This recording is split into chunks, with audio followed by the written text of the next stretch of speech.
So here we're moving into transitional metal.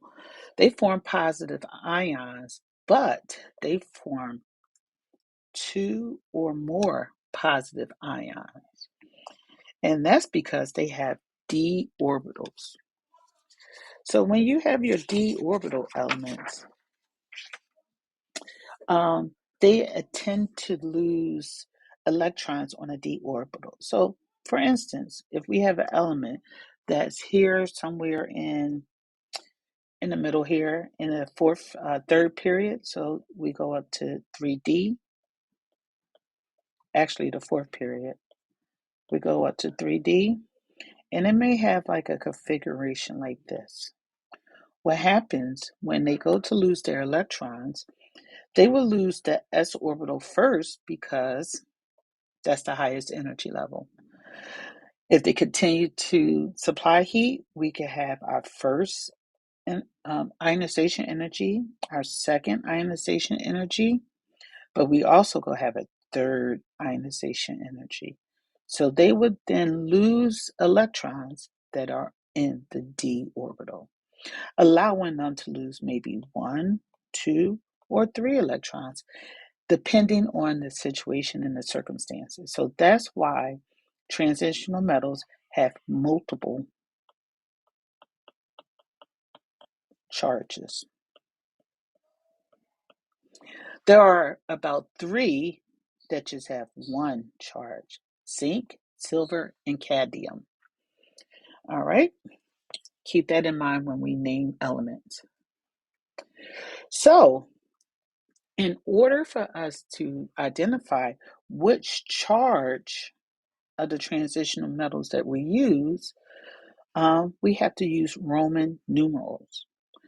Roman numerals will identify the ionic charge, the positive cation. So if we're looking at this one, chromium with the positive 2, that positive 2 gets represented with this Roman numeral 2. That means chromium that lost 2 valence electrons is being used for this compound. Again, let's look at a famous one, gold.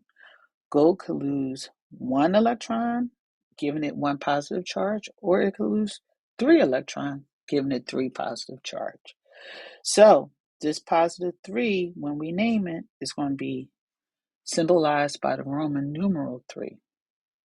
And the same for lead 4, this Roman numeral 4 symbolized the positive charge.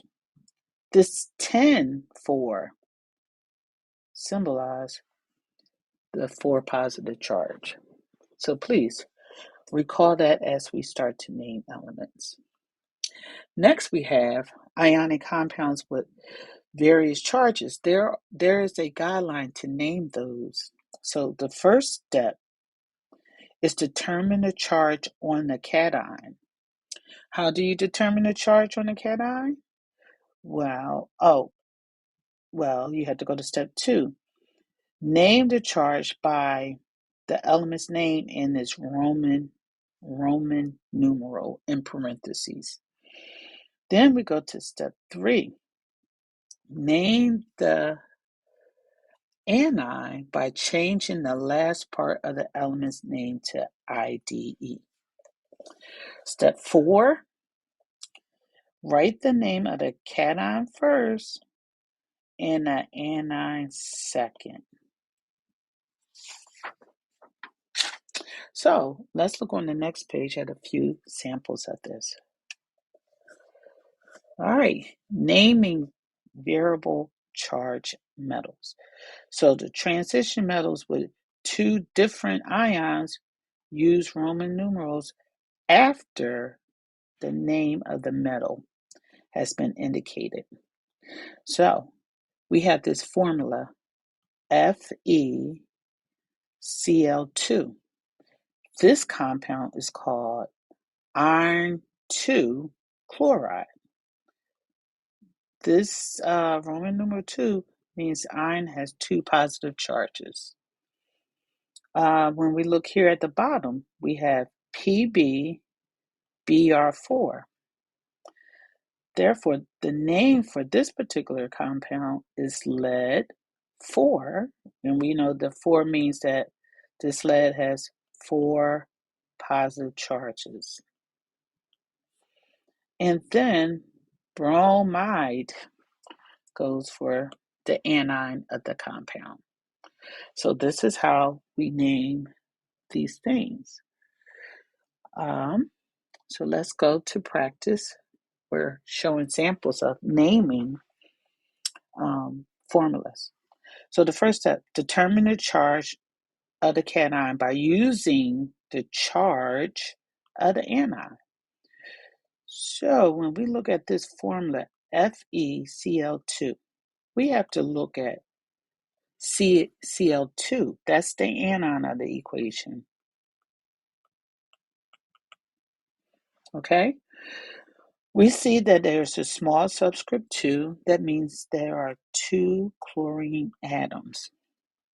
So we have to keep that in mind.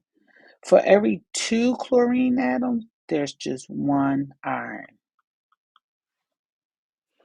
All right, so when we look at chlorine, chlorine has 1 negative charge, but there are 2 of them.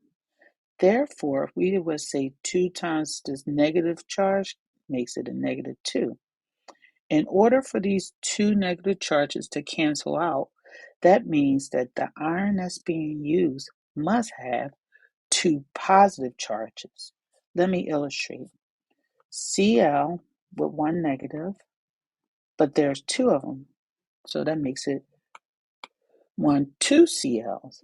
But there's just only 1 Fe. Now, when we have ionic compounds, or we make an ionic compounds, we want the charges to cancel out because the electrons are being transferred.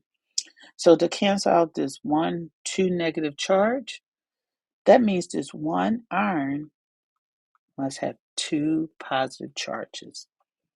This one cancel out with the first Cl. The second positive cancel out with the second Cl negative, making this formula FeCl2,